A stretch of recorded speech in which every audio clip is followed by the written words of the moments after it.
What's going on, guys? Tobin here with you. Thanks for checking us on out. If you guys like the Tobin and Leroy show, you like the silly sauce, go to 560 WQAM. Check out our channel there.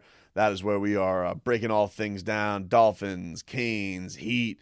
Oh, the Heat. Oh, the Heat. I got to tell you, it was so funny because I remember my feeling about a week and a half ago, when the preseason started up, right?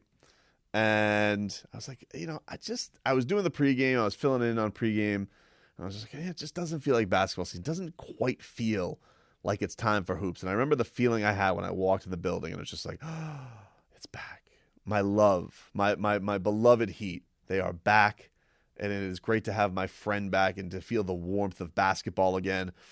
And they go on like a little sprint ski. It's like 3 games in 4 nights. And it was like Heat culture crack immediately to see all these young guys out there balling. Second night of a back-to-back against the Memphis Grizzlies, showing out, showing what they can do. And then on Monday night, basically doing the same thing where the Rockets, they're not any good, but they have a lot of, I think, young talent, and they're trying to win and they're trying to develop. And the Miami Heat are basically fending them off, with their summer league two-way guys, Duncan Robinson, Max Strus, and Gabe Vincent, and doing great and really showing out. But the last game last night against the New Orleans Pelicans, another one that was going to be a fun matchup because you have yourself taking on a team in the West that a lot of people think is going to be really good. Zion Williamson is back, paired up with CJ McCollum. We didn't get to see Brandon Ingram last night. Jonas Valanciunas looking like a South Beach cowboy on the bench. He wasn't able to go, but still, the Zion show was there, and what was it going to be? Did we get a look at the starting lineup for the Miami Heat? It really does appear so. You got Jimmy Butler, Kyle Lowry, Bam Adebayo. No surprise, starting with Tyler Hero, Caleb Martin. That appears to be where Eric Spoelstra is going to go. This was the one I think that most people prognosticated as the potential lineup going into this thing. And you want to know something? It looked damn good. It looked really good together. Those guys were humming like a machine early on in this game. They were working. They were moving the ball great. Everybody was getting involved. But the things that I really love seeing in these preseason games where we've gotten Jimmy and where we've gotten Bam and Tyler together, those guys have really had a sense of stepping up their production. How is Tyler Hero going to look?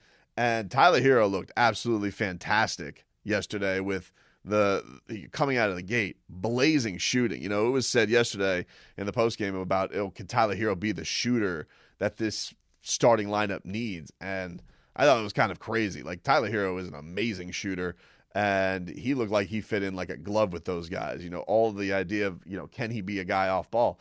Absolutely. You think about what a dynamic shooter this guy, and the movement that he could have side to side and comfort himself because he is a guy who's capable of making difficult shots. He looked absolutely amazing. But then on top of that, the aggression from Bam. The aggression from Bam looked absolutely stellar because there's a lot of talk about Bam has to go out there and he has to shoot threes, and I get it. I like it willy-nilly. I love the fact that Bam's going out there and shooting threes too. But what I really love seeing is Bam Adebayo get to the free throw line 12 times. That, to me, is biggest key to anything for him as far as a leap that he can make.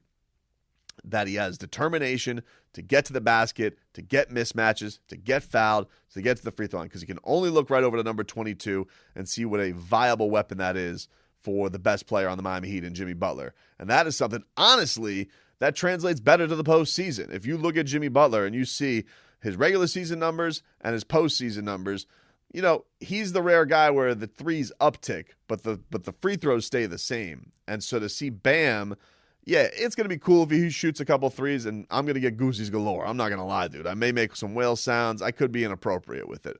But what I know is if we get to see Adebayo with that determination like he did to get to the free throw line, and we see that in the regular season, I think that's going to translate better into the postseason. And knowing what his mismatches are and knowing where he can get fouled. And I think that, Kyle did a great job of finding him in those spots last night too. But this starting lineup, totally cool with. We got a little sneaky peek at Omer Yurtseven and what that looked like. I like the willingness of Eric Spoelstra to try some things and to get those guys going. But honestly, if I'm honest, my favorite part with the starting lineup and my favorite counterpart with the starting lineup, and I don't want him to start because I don't think he's ready to start, But Nikola Jović, when he was out there with Bam, Jimmy, Kyle, Tyler,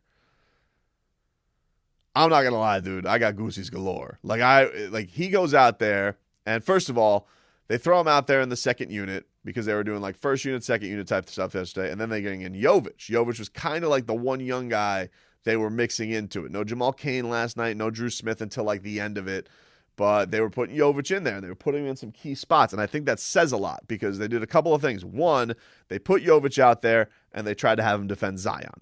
Now, that didn't go fantastic. Zion Williamson put his big-ass shoulder right into Jović, took him to the hole, and, gave him the business. But what I did like is the fact that Eric Spoelstra then brought in the reinforcements with Jović, and so he wasn't that main guy. Like, Bam then took on Zion Williamson, blocked his shot, got the hell out of there, and Jović was kind of working with Bam. They were working together. They almost felt like they had chemistry right away. And Jimmy Butler finding Jović for a three, celebrating before he puts it up. Nikola looking absolutely amazing out there. But I liked the idea that the Heat, I don't know what this means for his regular season role, but I do think that we're all accepting the fact they think he's a lot further along than we all did coming into this year. This is an interesting thing because usually the Heat with their bigs, they're a little bit slower to roll. We saw this with Precious Achiuwa with the Miami Heat, but Precious, in fairness to him, came in a really weird situation because Precious was in a place where, not the shooter, was kind of just the backup center to Bam. They wanted him to be in that Bam role, but really empty the tank. And, that really wasn't his role in Memphis. And so I think it was kind of a tough ask for him to maybe do all those things or gather all those things. With Jović seems to have a really keen sense of getting teammates involved, not necessarily needing to shoot to do these things, but we know that you trust him when he does shoot. And I think that's been the fun thing about him. Watching the idea that this guy is a really, really good passer. We saw the chemistry that he and Jamal Cain shared together in their time on the floor, but saw yesterday too with him and Bam working with each other, a little give and go-ski, trying to get each other involved. He really could, in the best version of him, be the perfect front court mate to Bam. He's shown an ability to rebound. Yes, the defense has to get better, but he's 19. And we're starting to see that we know that this is something that is going to take a little bit of time. But also, I don't know if he's going to be as physically overwhelmed as we thought he was because this is a man, as much as you're going to love the weight training program that they're going to throw him into, and he's only 19 and probably going to keep growing with muscles and all that, this is a guy who's been playing against grown-ass men over in Europe. This is not a guy who's been in the college game and doesn't know what physicality is. Now, he hasn't been the most physical player because he's basically been like almost a point guard out there, and he's learning a new position. But still, I don't think it's going to be as overwhelming an adjustment as maybe we thought coming into this. Because I thought this was going to be like a complete radical thing for him to have to get used to, and maybe it won't be. Maybe this is something that he can handle out of the gate and give Miami something. Speaking of defense, by the way, Tyler Hero has mentioned this. One, knew that he thought that his defense was underrated last year, and two, that he's just made a commitment to do it even more. I gotta say, man, Tyler Hero with 4 blocks yesterday, which would be a career high if it was a regular season game. He's had 3 blocks twice. I looked that up last night on the post-game show for those who wonder. I had that off the top of my head. But Tommy and I were wondering, would that have been a career high? And it would have. He's had 3 blocks twice, once in his rookie season and once in his sophomore season. His high last year was 1. So, yeah, it was a big thing to see. And he had a strip, 2 for a steal. Tyler Hero competing on defense for me has been a really, really great thing to see. This guy has always been a gym rat, has always committed himself to everything. And if he can turn himself into a bit of a pain in the ass, if he can bring I'm not looking at him to clamp dudes up, but if he can bring that almost like Max Strusness to the defense of just competing, hustling, swatting stuff, getting in passing lanes. I think we've seen some of those instincts that Tyler has really flourish for this team. Man, I mean, you're talking about another leap for this guy and being, somebody that you can trust in the playoffs. I think that's definitely a huge deal. He does physically look better. He does, I saw him, going to the basket with some sick moves last night. That and one that he had to basically seal up his night last night, the reverse layup off the glass and get in the foul. Mwah. Like, not these little runners. I love the baby float. Don't get me wrong. Love the float, the runners, the soft spots, the sweet spots that he has where he doesn't really have to deal with that physicality as much. But him being that battering ram, him and Bam getting to that free throw line and throwing their neck at the rim is going to be huge for this team. It really is, because as Tyler's going to find out, that's going to be something that they can't take away from you. If he can bring that with him through the season, it's going to elevate him as a scorer by a long shot. But man, he looked good with his threes last night, dude. He really did. He was in rhythm. He was doing big things.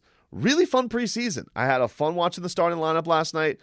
The prospects, the development of Jović, all of that stuff, the aggression of Bam, the the competitiveness of your basically summer league guys going out there looked really good. By the way, Drew Smith getting a two-way deal after yesterday's game, and I thought that was really great because he looked amazing in that Rockets game, and a guy who's been in the Heat system now for a couple years, getting that contract, making the team out of camp. I really didn't see that coming. I didn't think that he was going to be one of those guys. Now, part of that was, probably helped by the fact that Marcus Garrett broke his wrist and he's going to be out 4 to 6 weeks. They waived him yesterday. But for Drew, I thought that he showed a lot of stuff. I thought he showed a lot of confidence and really, really great stuff from Drew Smith. So good to see him get that deal. Congratulations to him. Can't wait for Heat season, baby.